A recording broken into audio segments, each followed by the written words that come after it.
Hello বন্ধুরা, আশা করি ভালো আছেন। আজ একটি ছোট গল্প আপনার সাথে শেয়ার করব। তো চলুন সময় নষ্ট না করে শুরু করা যাক।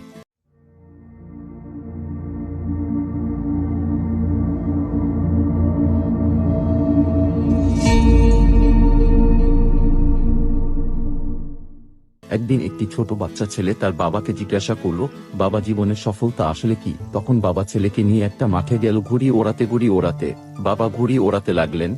ছেলেটি মনোযোগ দিয়ে ঘুড়ি ওড়ানো দেখছে। কিছুক্ষণ পর সে বলল, বাবা, সুতোর কারণে ঘুড়িটা বেশি দূর যেতে পারছে না। আমরা কি সুতোটা কেটে দেব? বাবা সুতো কেটে দিলেন। এবার ঘুড়িটি আরো উপরে উঠতে থাকলো এবং ক্রমশ দূরে যেতে থাকলো। কিছুক্ষণ পর দিগন্তে হারিয়ে গেল। তারপর কোনো অজানা জায়গায় ঘুড়িটি মাটিতে লুটিয়ে পড়ল। তখন তার বাবা জীবনে সফলতার পার্থক্য বোঝালেন। আমরা যে উপরে উঠতে চাইছি সেই উপরে ওঠা কিছু রীতিনীতি দ্বারা বাধাপ্রাপ্ত হচ্ছে, যেমন সংসার, পরিবার, সমাজ ইত্যাদিও। আমরা এগুলো থেকে বাধামুক্ত হতে চাইছি ও আসলে এগুলি হলো আসল সুতো যা আমাদের উপরে উঠতে সাহায্য করে। ও সুতো ছাড়া উপরে ওঠা অসম্ভব।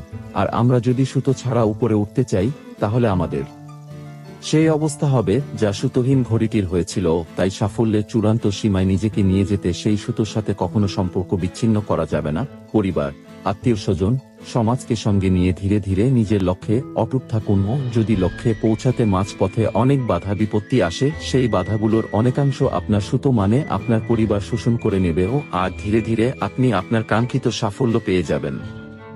ভিডিওটি পুরোটা দেখার জন্য ধন্যবাদ। আবারও দেখা হবে অন্য কোনো ভিডিওতে।